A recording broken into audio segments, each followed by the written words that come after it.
Hello, Suns fans. This is Suns Latest. I am Rich Rubin, and we are on location in beautiful Prescott, Arizona, visiting the fam. So there's no posters behind me, but it is still the same little shindig that we're doing here today. So let's get right to it. Quote of the day: "You can't win if you don't play as a unit." Kareem Abdul-Jabbar. Now, as a Suns fan, it's tough to respect Kareem Abdul-Jabbar. I take that back. It's always bittersweet with a guy like Jabbar, who was always aloof as a player. He has settled into a pretty cool grandpa-style guy in his older age. His blog is incredible, and he was always ahead of his time. I got to see this guy play in his prime, and I have a hard time thinking of anybody better, and there is still an argument, and there will always be an argument for Kareem Abdul-Jabbar as the greatest basketball player of all time. If you go all the way back from high school to the end of his NBA playing career, no one matches what he did, including Mike, including Wilt. No one matches what Jabbar did as far as winning, as far as personal stats, as far as longevity, as far as just name it. Kareem's got it all, and he's as good as it gets. He's the top 5 for me. He's the greatest center of all time for me. That's just a personal opinion. But think about it. Think about the Showtime Lakers, and think about the championship team that he had with the Bucks. People forget the Bucks were nowhere until he got there, but they had future son Curtis Perry. They had Bobby Dandridge. Then they got Oscar Robertson, and they won a title. He gets traded to the Lakers. They had nobody around him up to par. Magic gets there. Then they get guys like Jim Brewer and Jim Jones and Butch Lee, and they had Don Ford. I'm sorry, not Don Ford. Then they get Rambis later on. Then, of course, the Showtime Lakers start taking off. And as fun as they were, that was a unit. That was a team. Second unit was just as unstoppable as the first. So if you don't play as a unit, you're not going to win, and that is what I hope and wish for the Suns this year. That would be pretty cool. So that is your quote. Think about it. Live it. Also, let's see. FanFest is coming to, turning to news. FanFest coming to Phoenix Arena September 27th. I've never been to FanFest. My favorite part about it is it's free. And the cool thing about FanFest is most of the team will be there, if not all of them. So on FanFest, it says, meet the roster. The roster is the team, so there's a very good chance of you meeting everybody attached to the Suns this year. Sneak peek at the new merch, contest to win season tickets. That alone is worth going. Giveaways, photo booth. This is Saturday, the 27th, 4 p.m. at Phoenix Arena. Not a ton of news, but Damion Lee, who I was really high on a few years ago. He seemed like a really good addition to the Suns, like another version of Quentin Richardson.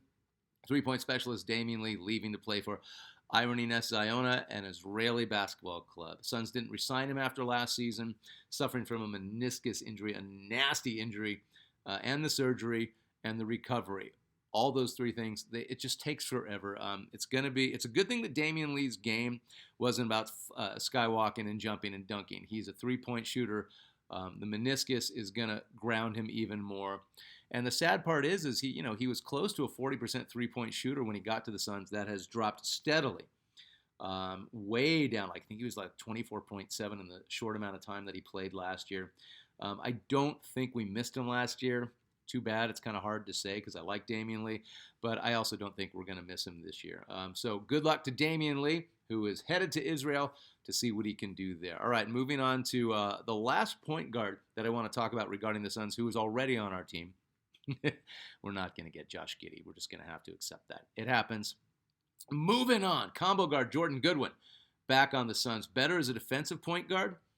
He's a great athlete. He can do spot time at the 2. He's just not what you call an instinctive offensive player, but he can play the 2. The good thing about Jordan Goodwin is he knows where to be, and he doesn't need the ball to facilitate. He doesn't need the ball to be an effective player on the court, and that's what I really like about him. Started his career with the Wizards, up and down from their G League team. Came to the Suns in 2023, part of the Bradley Beal and Isaiah Todd trade that got Chris Paul and Landry Shamet out of there. He was the best part of that trade, in my humble opinion. I don't know why we didn't try to drop Beal and let him do his no trade clause and sign. And I thought we were going to be done talking about Beal. My bad. But I remember thinking we should have kept him and developed him. Too many revolving coaches, and that didn't happen. Stops in Memphis, stops at the Lakers. Back now vying for backup point guard with Gillespie and Butler. And this is a good spot for all these guys to be in. The guy that the Suns keep, they're probably going to keep Gillespie and drop either Butler or Goodwin. All three of them have stuff to offer, so maybe you do a two-way contract with all these guys. That's what Butler's on, and that's a good thing. So maybe Butler can hop back and forth between the G League and the Suns, depending on how Gillespie and Goodwin are doing. Hard-nosed, gritty, good motor, good ball hawk. Always knows where he's supposed to be. Likes to get in the jersey, whoever he's guarding. Very hard-nosed guy. Doesn't need touches to be happy. He can create. He can rebound. And he can push and transition too. There's a lot of positives about a guy like Jordan Goodwin who doesn't create a ton of offense per se on his own, but he helps the motor go. And the cap hit is nothing, just over $2.3 million a year. Dead cap value of $25,000. He costs us nothing. He's only 26. He's bounced around enough to know what to do to stay on a team. Just a matter of fit. I love guys like Jordan Goodwin. I really wish we could find a way for him to stay on the team. I think he's a positive player for us to have. I think he can contribute. I think Coach Jordan will do everything he can to keep this guy on the team. So good luck to Jordan Goodwin. Good luck to Colin Gillespie. And good luck to Jared Butler. This is our point guard rotation for now.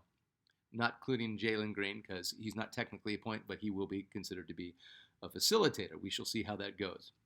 All right, you have some really interesting comments these past couple of days from Michael Lockhart, 6632. It's been the very negative articles written by random sports writers about the Suns' upcoming season that, to me, are the worst villains for the Phoenix Suns. I was talking about we might do a villains thing later, like, guys like Robert Horry or, I don't know, guys we traded who came back to haunt us. Charlie Scott could be a Suns villain as much as I love Charlie Scott, but he did come back and kick our butt in the finals for a few games. I don't need to be informed about their lack of future draft capital or, once again, that they don't have a point guard. Well, we got possibilities, or they have overlapping filled positions in which I see every single team out there have. It's called a bench. Apparently Booker is going to suck until they trade him, according to them. This is all the writers talking negative about the Suns. Sometimes I think that some of these writers forget how to write, or have never known how to write an unbiased article. I can nitpick apart any team the same way. It's easy. Now that's the energy I want to hear from a Suns fan, and it's really important to point out, starting with ESPN and all the rags out there that rip on the Suns, and all they do is say the same thing over and over, and they are not looking deep like we are here at Suns Latest, like some of the better local Suns podcasts.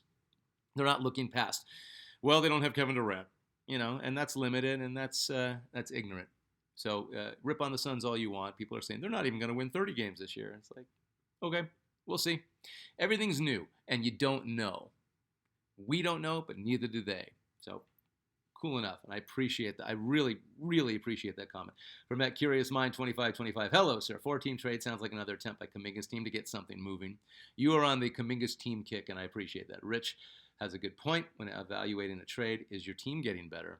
That's all a trade is. Forget all that other stuff. Are you making your team better? Are you doing a lateral move? Or are you dumping salary? I don't know. But that really is how you're supposed to look at a trade. Just because someone you are receiving in a trade might be better than the player you send out, is that new player a good fit for your team? Kevin Durant, Bradley Beal, perfect example of nope. Suns have already seen how better talented players that were brought in and were not the best fit for overall team success. KD is more talented, but how many of us wish we had kept Bridges and Johnson? Well said, sir. From at BoomerBro 4348, I agree it's better to honor Al McCoy the day he retired and gave his final broadcast. And thank you for reminding me when the final broadcast was, May 11, 2023. On the topic of trading for Kuminga or anyone else, I just want to see how far this team goes, and if they need help, they can do it next year. I really like this team, how it is, and it could be better than last year. Valid point, no more trades. I will for sure do a Suns Latest segment, if not the whole freaking thing, on the legendary Al McCoy and some of the amazing games that he called and some personal stuff. Agreed, unless we could have gotten an absolute game changer like Giddey, we need to see what we got. We need to see what we got. It seems like all the guys that we have flitted about, specifically Kuminga, maybe even Russell Westbrook, maybe even Devin Carter, who I think could help us out, and a guy like Giddey, it's not happening today. It's not happening by preseason. So all the speculation is that's all it is right now. We got to see what we got. I want to see Coach Ott develop these guys, though. From at Arnold Herrera 6571, I am curious about your Oh, you're the Walter Davis baseline jumper poster.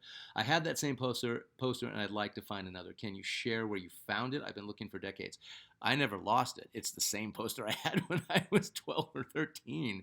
I just have to dig it out. Obviously, again, I'm in Prescott right now. That's why the posters aren't behind me. Um, but yeah, I'm going to put that poster up. I'll either swap it out with the Connie Hawkins poster when Walter Davis gets put up, where we're going to find him when we rank the top 10. Yeah, I'm assuming somebody has it on eBay. I can take a picture of it for you and send it to you if you want when I put it up. At Black Hole Suns Fan. Now, that is a great handle. Tribute to Soundgarden and the late Chris Cornell. Black Hole Suns Fan. I like that. Where do you rank the Nash, Amari, D'Antoni era of the Suns? To me, they can't be higher than number 4 since they weren't one of the 3 eras to make the finals. Interesting. I didn't even think about that. But as good a question as it is, I'd put that 7 seconds or less Suns number 1 or number 2. I mean, again, let's just put it this way: head to head, the 7 seconds or less Suns would probably beat the 1976 finals team that went to the final. That went to the finals, even though the 7 seconds or less Suns didn't.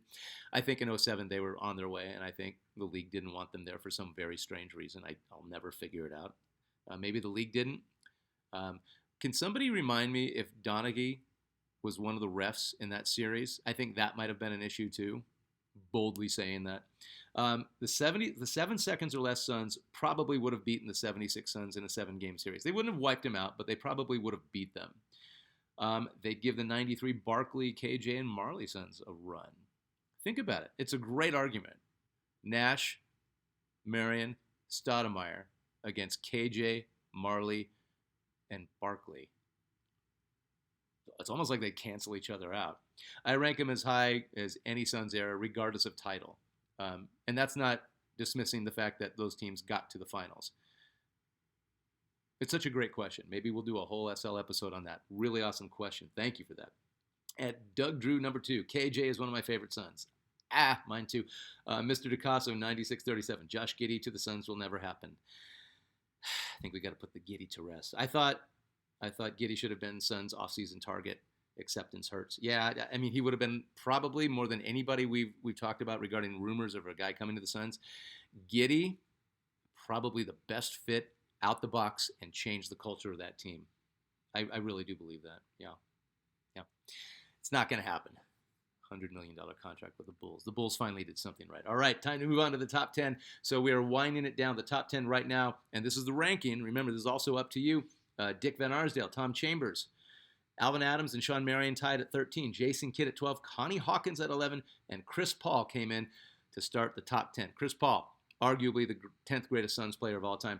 For number 9, we've gone through this. I have it between Amari Stoudemire and Dan Marley. And that sounds weird, but the rest of the guys are Walter Davis, Devin Booker, Charles Barkley, Steve Nash, Kevin Johnson, and Paul Westphal.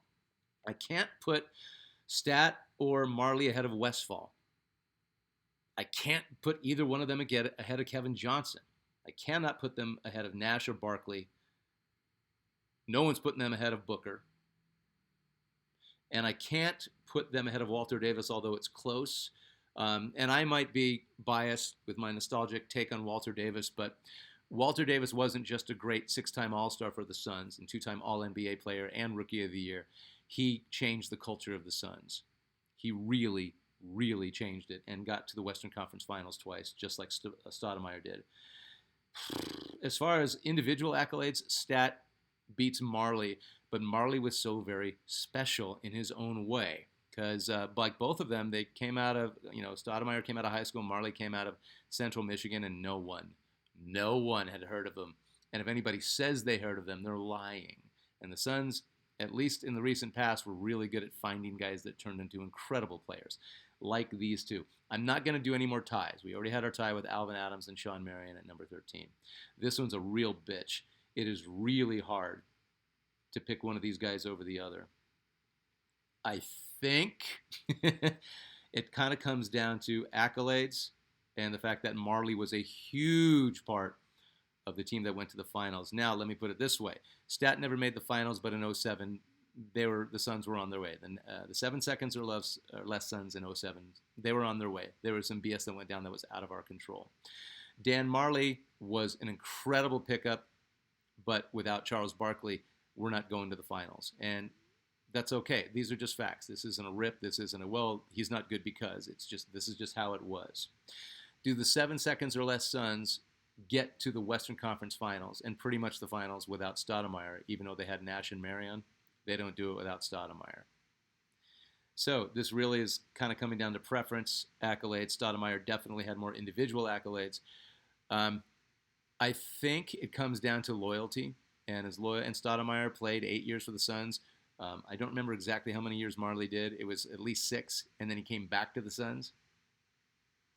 Stat retired as a Knick and made a point to do that. As I've always said, that really stings and bothers me. So it does come down kind of to the heart. They were both equally important in the time that they were with the Suns. They were incredibly popular. I can say this. While with the Suns, Amar'e Stoudemire approached superstar status. He was a first-team All-NBA center, and nobody disputed that, and he wasn't even a natural center. He was absolutely unstoppable. Yes, he had Nash, but Marley had KJ. It's really, really hard to choose this one. I think I'm going to have to go with superstar status and put Dan Marley at 9. We're going to do a 2 for today and put Stoudemire at 8. What do you think? Let me know in the comments. So we're going to do Marley at number 9. He's a top 10 Sun. You'll live if you were a crazy Thunder Dan fan. And once again, it's a really thin difference between these two. But we're going to go Dan Marley at 9, Stoudemire at 8. And after this, it's going to get impossible. And I'm going to get yelled at, and I'll yell back because we love the Suns way too much. So, all right, so there we are. Another Suns latest in the books from Prescott, Arizona. I think I'll be back home by the next one, but I appreciate you watching Suns Latest. I appreciate you signing up. We are well over 600 subscribers. And always, if you comment, Suns Latest is so much better. I'm Rich Rubin. We'll talk to you soon. Take care.